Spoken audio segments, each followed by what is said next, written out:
Hello hello, good morning, নমস্কার। কেমন আছেন সবাই? ঐশীজ লাইফস্টাইলে আপনাদের স্বাগত জানাই। আজকের সকালটা শুরু করছি। আমরা দেখো এখানে ভোর ভোর সবার মুখ চোখ দেখে তুমি বেশ বুঝতে পারবে যে সবাই কিন্তু সবে ঘুম থেকে উঠেছে। আমরা যাচ্ছি হচ্ছে এখন মায়ের মন্দিরে। আমরা সবাই মিলে বেরিয়ে পড়েছি। আমি একটা শাড়ি পরেছিলাম, এটা কিন্তু সেই শাড়িটা নয় যেটা আমি কনভোকেশনে পরেছিলাম।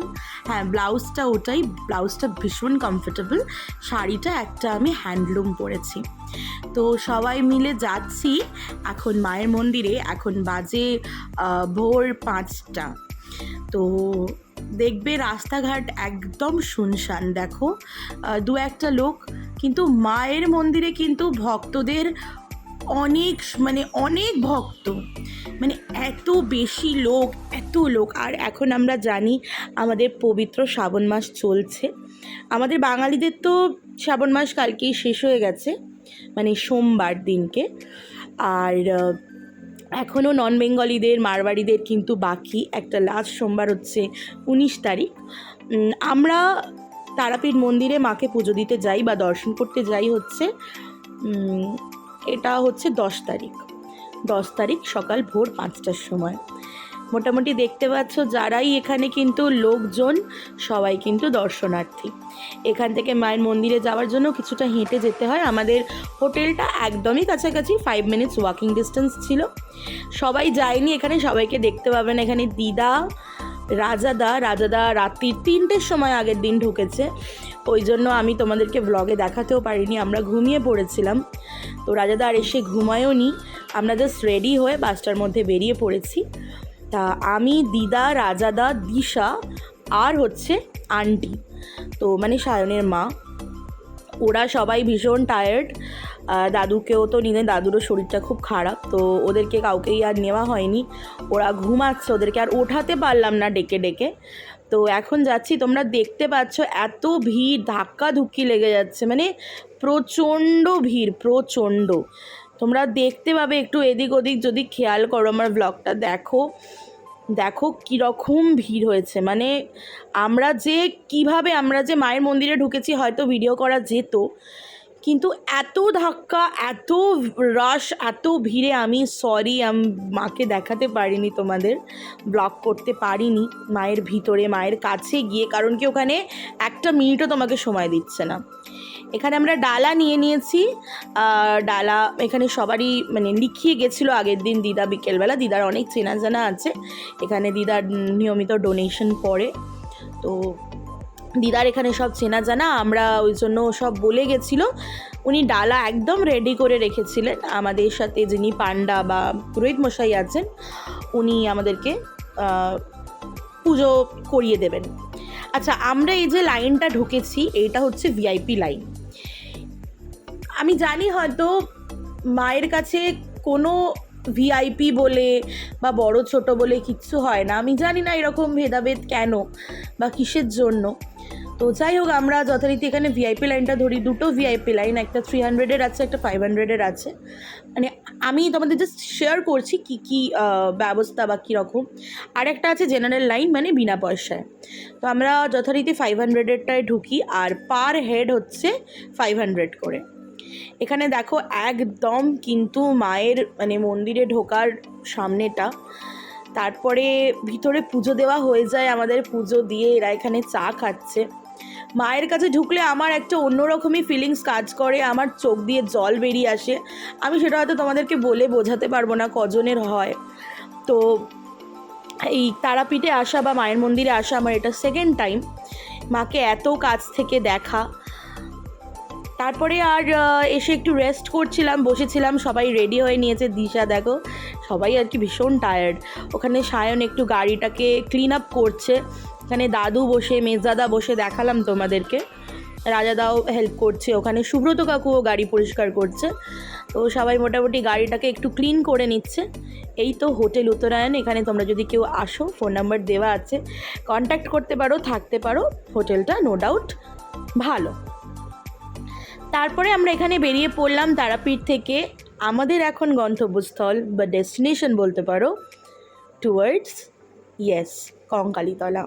আমার মায়ের মন্দির, আমার না হয়তো সবার, কিন্তু কঙ্কালী মায়ের সাথে আমার বন্ডিংটা একটু অন্যরকম, হার্ট টু হার্ট কানেকশন বলতে পারো। আমার মানে ভীষণ, আজ অবধি আমি মাকে যা চেয়েছি মা আমাকে তাই দিয়েছে। আর আমার ওনার প্রতি একটা অন্যরকমই বিশ্বাস। তো এই আর কি, এই ভিডিও শ্যুটসগুলো করছে হচ্ছে রাজাদা। আমি পেছনে বসেছিলাম, আমার প্রচণ্ড ঘুম পাচ্ছিল, কারণ কি আমরা তার আগের দিন রাত্রিবেলা 2:30টায় ঘুমিয়েছি, সেম 2:30 থেকে 3টে ঘুমিয়েছি, অ্যান্ড 4:45টার মধ্যে উঠে আমি 15 মিনিটের মধ্যে শাড়ি পরে রেডি হয়ে মায়ের মন্দিরে যাওয়ার জন্য 5টায় আমরা বেরিয়ে পড়েছি।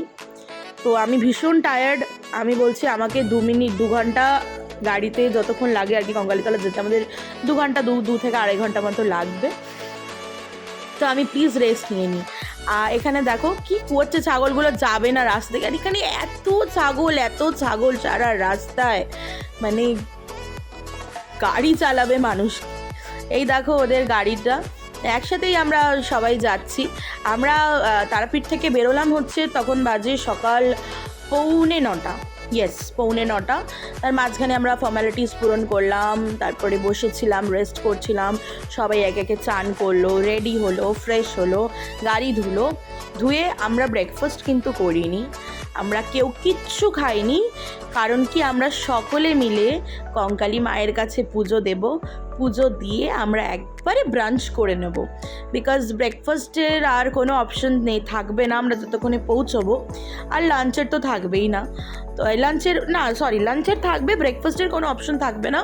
তো আমরা একবারে ব্রাঞ্চ করে নেব। আর সবাইকে ক্ষমা চাইছি সবার কাছ থেকে। আমার আজকে ভয়েস ওভারে আবার বুঝতে পারছো গলার অবস্থাটা প্রচণ্ড খারাপ, এত ঠান্ডা জল খাওয়া হয়েছে, এত চেঁচামেচি হয়েছে, তো গলার অবস্থা প্রচণ্ড খারাপ। তো তার জন্য I beg of you all. তো এই দেখো কঙ্কালীতলা আমরা ঢুকে পড়েছি, ডালা ফালা সবাই কিনে নিয়েছে, যে যত পুজো দেবে। পুজো দিয়ে মায়ের দর্শন হয়ে গেছে খুব ভালোভাবে, মানে মা যে এত লাইন ছিল, কিন্তু আমরা যে কিভাবে, এখানে কোনো ভিআইপি কোনো ব্যাপার ছিল না, কিন্তু মা আমাদের দিকে মুখ তুলে চেয়েছেন। আমরা ঠিক ভেতরে সাইড দিয়ে আমাদের ঢুকিয়ে দেয়, লাইন দিতে হয় না, সময় লাগে না। তো এটা স্পেশালি দিদার জন্য, দিদার খুব চেনা জানা আর কি মন্দিরের ভিতরে। তো যাই হোক, আমরা দিয়ে পুজো টুজো দিয়ে ভালো করে মায়ের কাছে মনস্কামনা চেয়ে আমরা বেরিয়ে পড়লাম। এবার আমরা করব হচ্ছে লাঞ্চ করব। তো তার জন্য এখানে খুব ভালো একটা রেস্টুরেন্ট আছে, মানে ঠিক রেস্টুরেন্ট বলতে পারবো না, এগুলো হচ্ছে একটা হোটেল, নর্মালি একটা ভাতের হোটেল।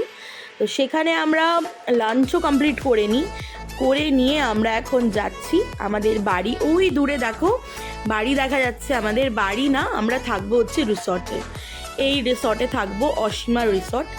এটা একটা আমার রিলেটিভের রিসর্ট, আমার এক কাকা হয়, মানে সম্পর্কে ওই আর কি। তারপরে এখানে দেখো আমি তোমাদের দেখাচ্ছি, এখানে কত রাজহাঁস সব আসছে। আমি কাছে গেলেও দেখো পালিয়ে যাচ্ছিল, যখনই কাছে গেছি আর ভয় পায় ওরাও। যাই হোক, এই তো তোমাদের একটুখানি এখানে সৌন্দর্যটা শেয়ার করছি। আমরা বাড়িও যাই, তারপরে বাড়ি গিয়ে ওখানে আর কি করি। তারপরে আমরা বাজারে বেরোই, কিছু টুকটাক জিনিস কেনার থাকে, বিকজ আমরা নিজেরা রান্না করে খাবো, তো টুকটাক জিনিস কিছু কেনার থাকে। তো তার জন্য বেরিয়ে পড়লাম। এখানে আমাদের এই রুমটা দিয়েছে, সোজাসুজি যে রুমটা দেখছো ওই রুমটা আমাদেরকে অলট করেছে। তো তারপরে আমরা বাজার টাজার করে নিয়ে চলে আসি। প্রচুর কিছু বাজার করেছিলাম, মাটন ফাটন সমস্ত রান্না হবে। তো এখানে তারই প্রিপারেশন করতে লেগে পড়েছে সবাই মিলে। চাল ভিজিয়ে রাখা, এখানে মেজদাদা গাজর কেটে দিয়েছে, এখনও কাটছে।